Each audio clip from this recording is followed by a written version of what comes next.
Well, good afternoon and welcome. It is May 29th, 2024, and I'm your host. Welcome to the Seattle Real Estate Podcast. I'm Dan Edwards, managing broker of the Seattle Real Estate team, and we have got an amazing show for you. We're going to talk about three things in our Real Talk segment that you absolutely, positively have to do prior to even shopping for a home. Then we're going to welcome in our good friend Tucker, and he's brought an expert with him, Steven, with Guild Mortgage, and we're going to be doing a case study on reverse purchase, and that is something that I am very passionate about because I really think it could help our seniors out there find a pathway to finishing in comfort, their golden years in comfort, and not having to worry about a house that's falling around behind them and not having enough money for upkeep. So this is going to be a great topic. So let's just jump right into the Real Talk segment, and then we'll take it from there.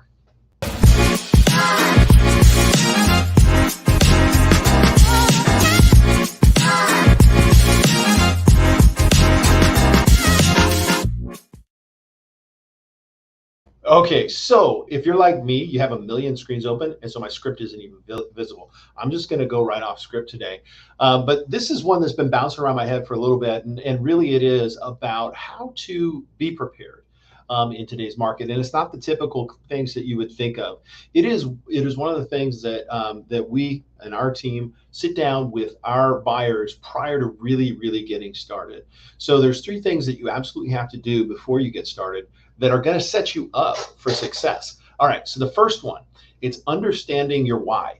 See, we have a lot of different reasons for buying a house, but most of these reasons center around life events, and some of them center around financial changes. So let's dig deep. And what I like to do is kind of ask deeper questions of my buyers. Not we'll talk about the specifics of a home, but I want to find out.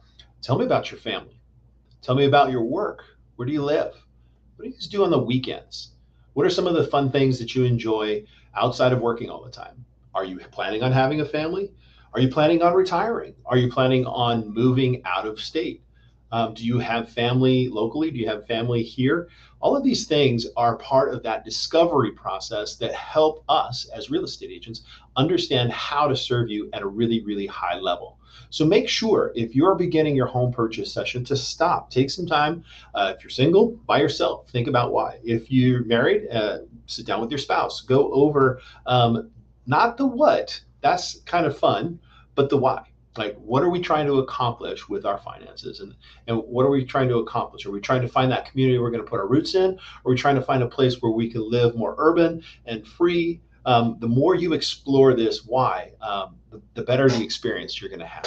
Okay, so that's number one. Number two is get clear on what. So that's kind of where most people start. They start talking about what? Well, I want this and I want that. Here's the exercise. Is what you should do is spend time writing down the five things that you loved about the home you grew up in. I know that sounds weird, right? What does that have to do with anything? I think we kind of revert to how we were raised, where our comfort is. A lot of people will say, I want a big backyard. Well, what's a big backyard to you if you grew up in, let's say, New Jersey versus growing up in Wyoming? It's a big difference. So identify that. And I recommend couples like write them separately, what you want specifically, right? And then come together and look over those lists. So understanding your why, being clear on what you want, and then finding out who. Now, this I think is one of the things that it makes me sad that people don't spend a little bit more attention getting to know who they want to work for them. It's a well-known statistic in real estate that on average, you're going to hire the first person. It's like 80% of the people hire the first person that they work with or interact with in the market. And I think that does a disservice to the consumer. Like, you should know, how do I want to be communicated with? How often do I want to be communicated? Do I want text message only? Do I want emails? Would I like a phone call every 2 hours? Please don't call me if that's you. I'm just kidding. But essentially, you need to have a process where you can evaluate, is this a full-time agent, part-time agent? What's their experience? Where's their experience? How often do they negotiate? All of those things. But there's a lot of, you can Google out there, questions I should ask my realtor. Bring that with you. Ask those questions. You'd be surprised how often I say, what is it you're looking for in a real estate agent? And the answer I get back is, help us find a house. Now, I'd like to think I'm more than just a door opener.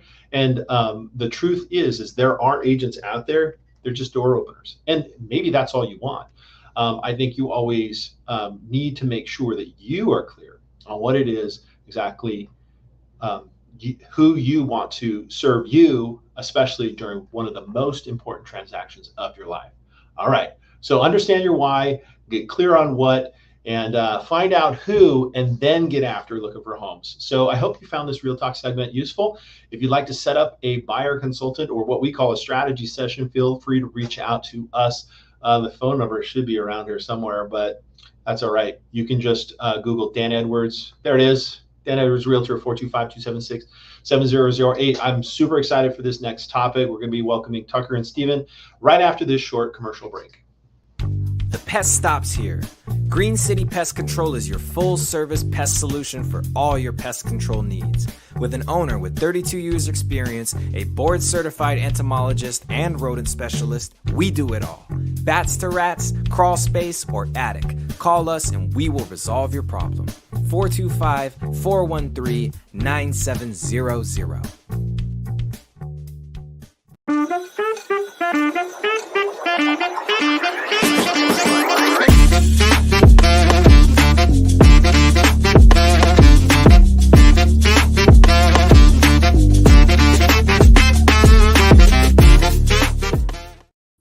Welcome back to the Seattle Real Estate Podcast. I am now joined with our good friend Tucker Maxwell and Steven, the reverse mortgage guru. First off, you guys all know Tucker, but just we do this, it's tradition. How was your weekend? What did you do? Anything fun, Tucker? I did. I went to Boise, Idaho, and played in a golf tournament with my brothers. My first ever legitimate golf tournament, and we won our flight. So I'm 1-0. Solid, dude. Congratulations. Yeah. Thanks. Bro love for the weekend. What's that? I played horrible, but we still won. So your brother carried you? He did. It was his course, so that was his job. That was his job. Yeah, exactly. And Steven, how about you? What'd you do fun this weekend? Camping and fishing. Camping and fishing. Where do you live, Steven? I live in Denver, Colorado, so made our way up to some gold medal water fishing grounds there and caught a bunch of big brown trout. So had fun. Nice. Grill them up over the fire later that day? Later that evening, yep. So very nice. I myself went to the Indy 500, which was phenomenal. It's a human spectacle, and the race was delayed for 3.5 hours. Still got the race in, and it was like a burner at the end. It was awesome. It was really cool. So, yeah. Fair. All right, let's talk case study, reverse mortgage. And we didn't script this. It's not planned. Tucker and I have been talking about these before, as I believe this is something that the boomers need to pay attention to, and those that are coming up behind the boomers as well. It's an amazing tool that can put you in a position where you don't have to be financially strapped in your golden years because of your house, because of the thing that you raised your family in. And there have got to be different ways to do that. So we're going to do a case study on what I call a reverse to purchase, right? Is there a technical term for that, Tucker? Reverse for purchase. You nailed it. That's what you call it. You guys have some weird acronyms for it, though. Home equity conversion mortgage, HECM. HECM. I knew there was something, right? Some acronym. Yeah, home equity conversion mortgage, HECM. Okay, so what we're going to do here is I brought up a house. This is just a home that I found randomly, and it's in Renton. And in Renton, it looks like it was built in '68, and it looks like one owner. That's pretty amazing.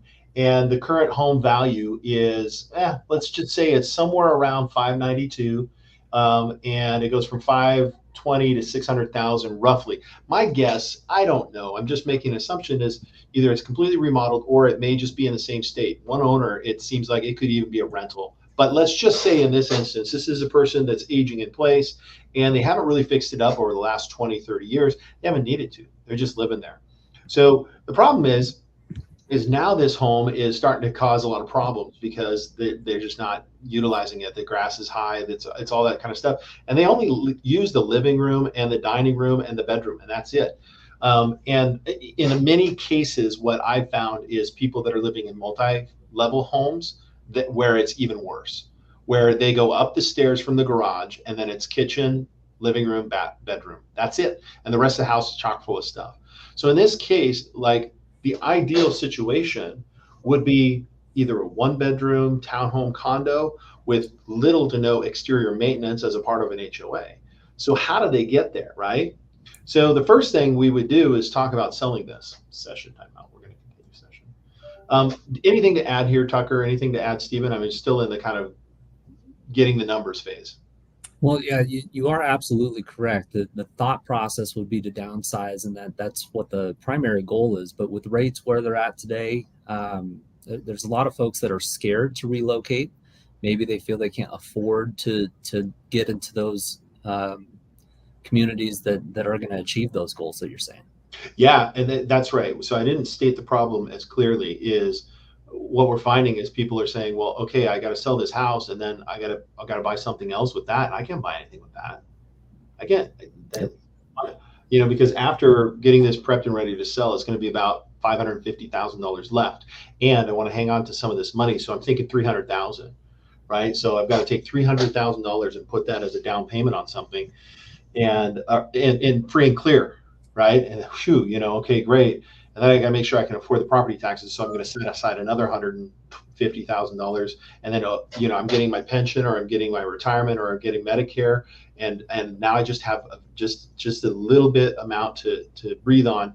And my grandkids are down in Southern California. I really can't go see them because I don't have the money for that. But at least I'm no longer in this house that's deteriorating. So that's kind of the reasoning, right? And the challenge. Anything else to add? Or just folks that are, let's face it, King County is expensive, right? Yeah. Folks that are relocating from out of state into King County, or let's say moving from the eastern side of the state, where it might be a little bit more affordable in some areas, to King County where their kids or grandkids or other folks live. I always think it's like a quality of life thing too, right? Quality of life, absolutely. Yeah. This reverse product that we're going to be talking about here is just the means to eliminate obligation of a mortgage payment, minimize your down payment, which is the goal of, or the reason why anyone uses a mortgage, whether it's a reverse or a regular mortgage. The goal is minimize my down payment. Yeah. And accomplish the same thing as a all cash purchase, no mortgage payment. So it's really giving you the best of both worlds here. Yeah. So I like that. Is the idea is we are eliminating all the other challenges that are being faced. Okay, so if we take this home, we're basically let's just say it's in disarray. It's not going to get top dollar. Somebody comes in, quick cash, they $560. Your net proceeds are going to be about $500,000. So now you have $500,000 left, and we talked about that before. So you're looking 500 or below, as low as you can. You can't find anything. I just went onto King County, and I said, okay, I want to find, these are all 55 and over communities. So what are all the homes, right? So you've got like a mobile home here for $389 you could kind of do. You've got a condo for $320. So there's, in Glen Acres Drive in Seattle. So there are some options available. But, what I find is when people start looking like that, they're like, well, I can't find what I want, so I'm just going to stay put, right? So now, if I were to go into this reverse loan purchase, Tucker, what did you say that the max loan amount was? Yeah, so it's going to be based on the applicant's age, but the max loan to value, or the inverse of their down payment, is going to vary based on their age. But at 65, you're in the 30s. Steven, correct me if I'm wrong, 30 to 35%, correct? Yeah, today's interest rate market has impacted forward loan originators, causing payments to go up. With this reverse mortgage, higher rates means lower loan to values. Got it. So yes, today at the age of 62, we're looking at about 35%. But if interest rates were to come back, that number could improve as much as 15% to get us back. In the last 24 months, the direction of the 10-year Treasury has impacted the loan to values by 15%. So really, essentially, by putting 500 down, and I think what we determined was roughly about a $700,000 purchase amount. Mm-hmm. Does that sound right? So now you're moving from a 325. You're moving. Well, if I go, did I go by price minimum? Oh no, newest. Let's go by highest. So now I'm looking at something new in black and in Buckeye and Black Diamond. Excuse me, Buckeye is a different place. Buckeye Avenue, 682, brand new senior living. So what they do in these, it's not senior living. Let me rephrase this. It's a 55 and over adult community. So the maintenance around the outside is going to be all taken care of. And you get all kinds of other options, but these are like new. Of course, you could still go 500,000. If you go 500,000, then you're actually cash to close is, let's do my math here.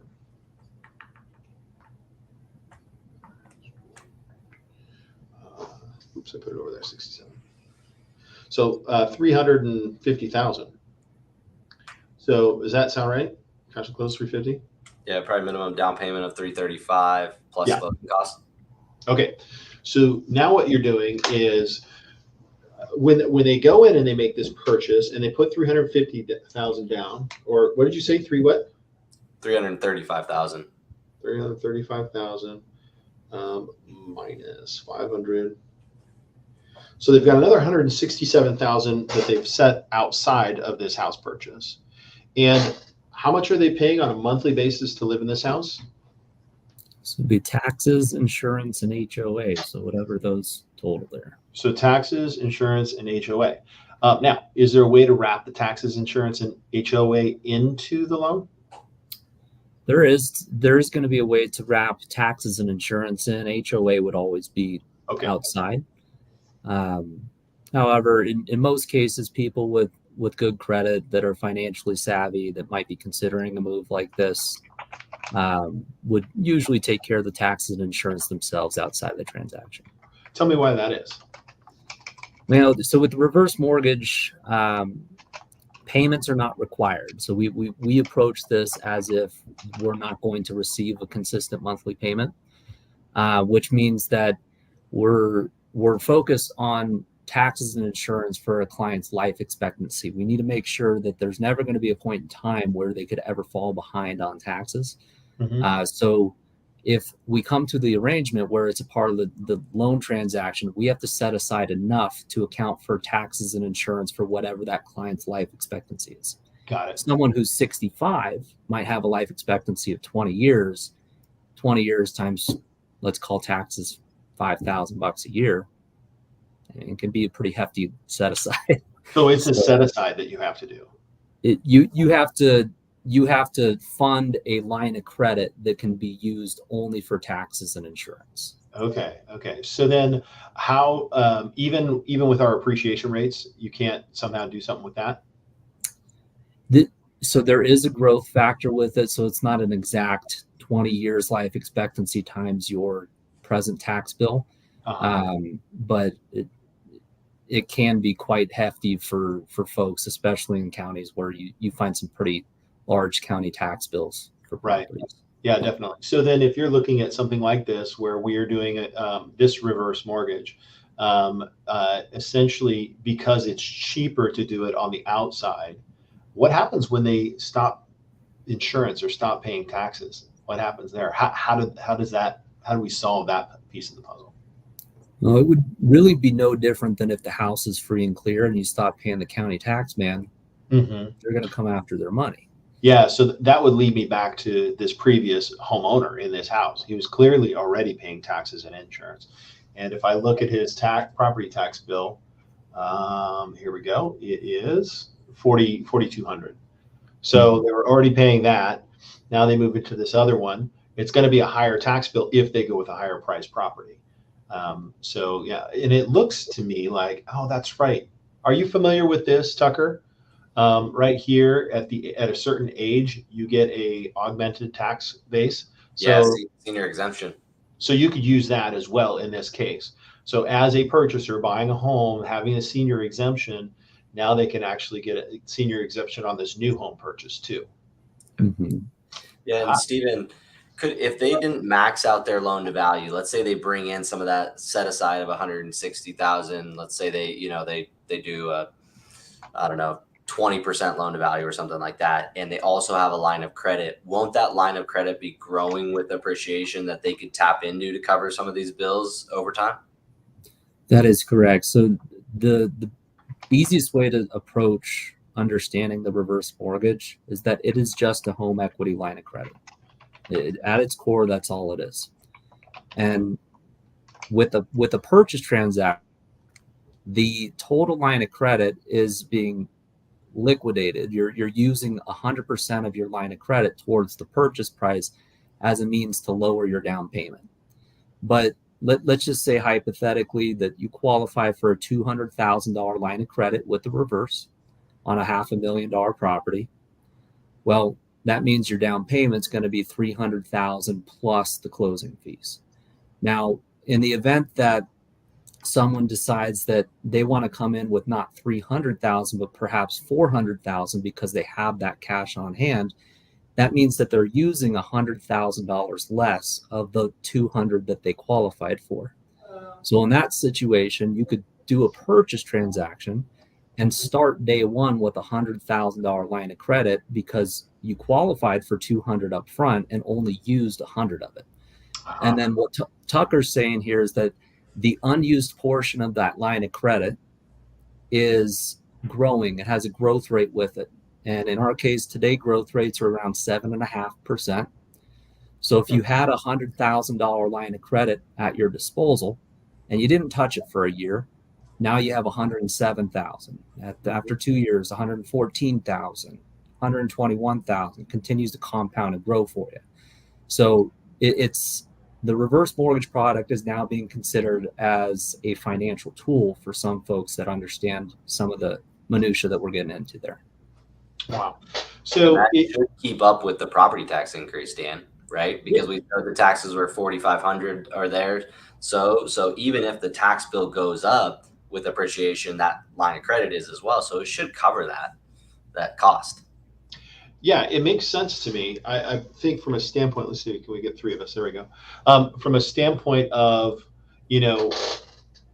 protecting the senior from a situation where they are going to overextend themselves if they just blow this money, right? You put it there, it's in place, and actually, the escrow, based on this scenario, they're already paying property taxes and insurance. So the HOAs are the one thing that you would have to watch out for. But if you find a home that isn't a part of an HOA that you use, you're just not going to have that payment. So it really is something that, like, how do we get more people to learn more about this? What's the best way?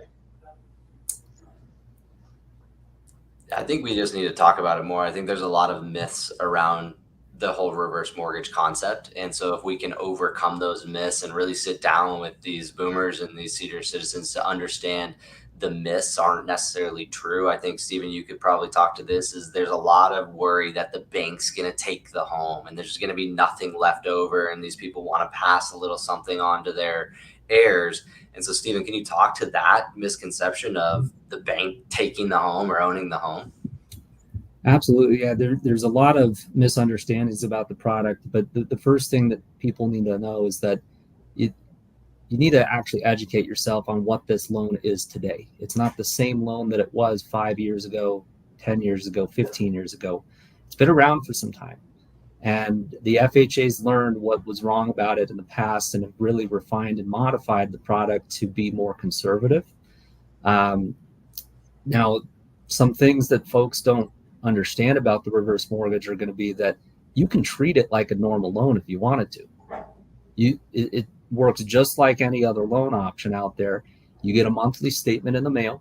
That monthly statement's going to tell you your balance is X, and that's what you would owe back to the bank if you decided to list and sell the house next month. Now, you can also treat a reverse mortgage like a regular loan and make a consistent monthly payment if you wanted to. The benefit of this product is going to be that you're never obligated to a specific payment. You're taking control back of your finances at a point in time or a point in your life where fixed income might not be quite cutting it. So you're taking control back of what your obligations are on a monthly basis on your household. So it's kind of like treating your home like a bank rather than just a solid asset with equity in it. Now, one thing I would really love to see is let's take John, and right, he bought this house at 65 and he passes at 85. What happens with the house now? Do we have numbers? Can we calculate numbers on does it just go to the bank, and then the family, is like, okay, let's clear out dad's place? What happens? So there's a couple different scenarios that we can roll through there. But the first thing that needs to be understood is that when in doubt, default to what you know about a regular loan. Because a regular loan, the kids still inherit the house, and that's no different with the reverse mortgage. Okay. The kids have two options when dad passes away.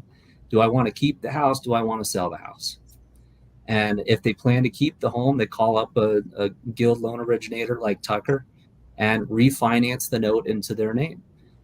They qualify for a particular Pause 1 loan. second. What's that? Refinance into their name without having to be a senior? They would have to do just a regular traditional mortgage if they're not of age for a reverse. Okay. Or okay. any other You mortgage have to option. live in the home, right? It's primary only for a reverse mortgage.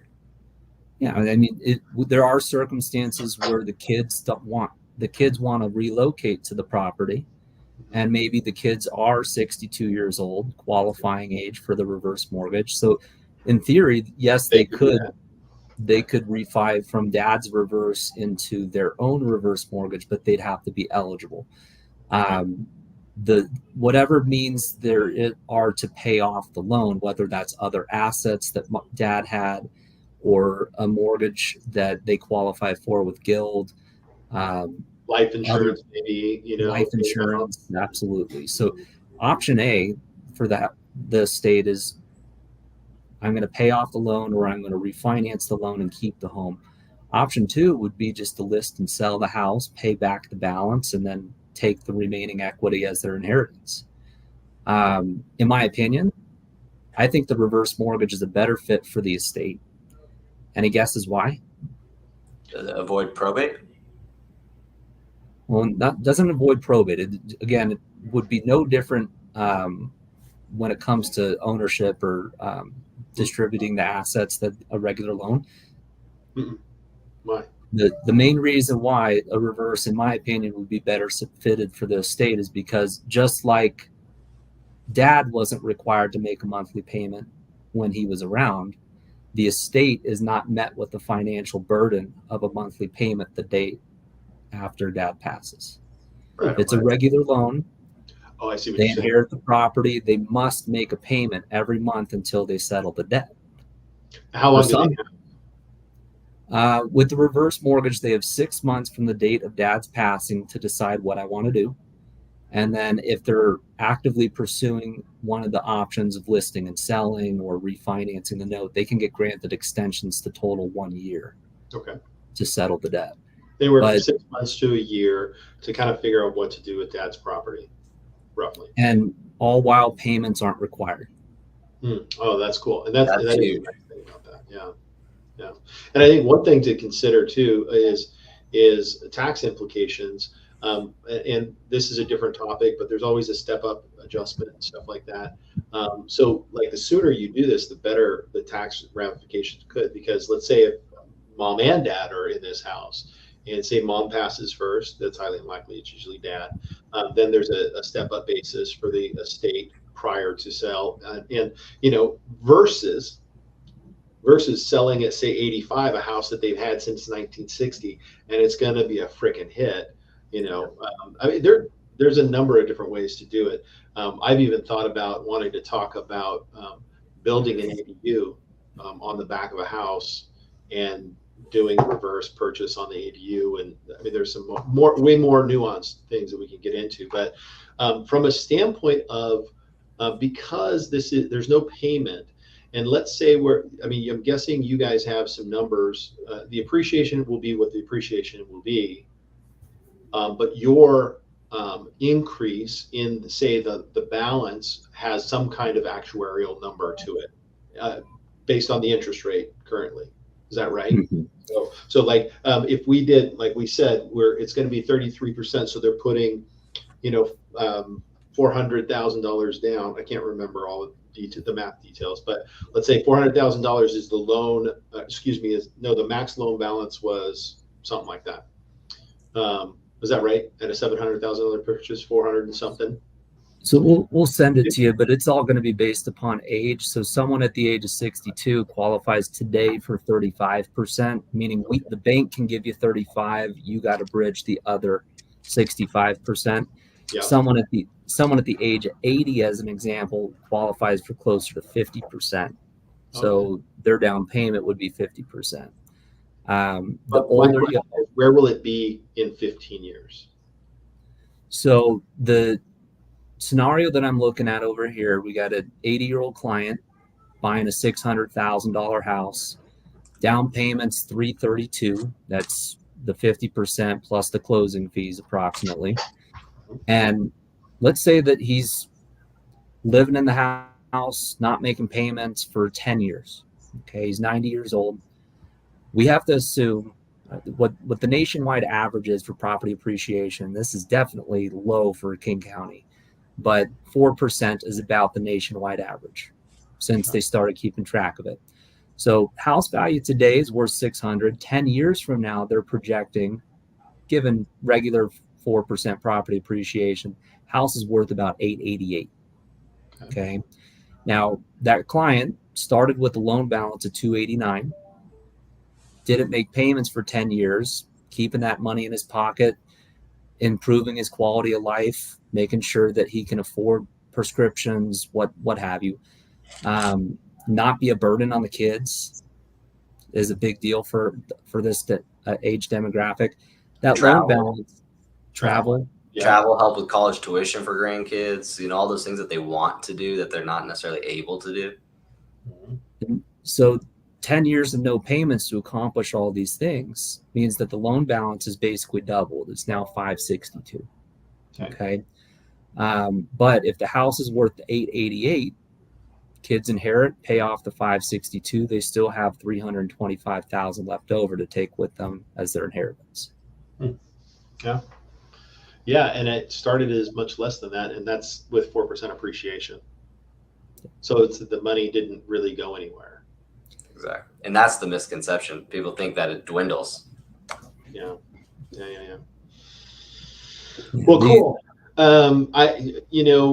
Stephen, I appreciate this, and I think that we should probably try and do a workshop or seminar or something like that, and invite some people that would qualify to see if this is a good fit for them. I know that's something that is, I think, really needed. So, if you're interested and you're watching this, feel free to give us a call. And here's how you can get a hold of Tucker. It's coming around along the bottom. You can get a hold of Tucker 425-757-9202. Thank you guys very much. I appreciate it. And I think that's the end of our podcast. So I'm just going to conclude. You guys have a great weekend. I appreciate the conversation. Stephen this was a last minute, like, hey, hop on this. He's a true expert. And that I would expect nothing less from Tucker to bring to this table. So thank you so much for coming on. Yeah, thank you, Dan. Appreciate it. Thanks, Stephen.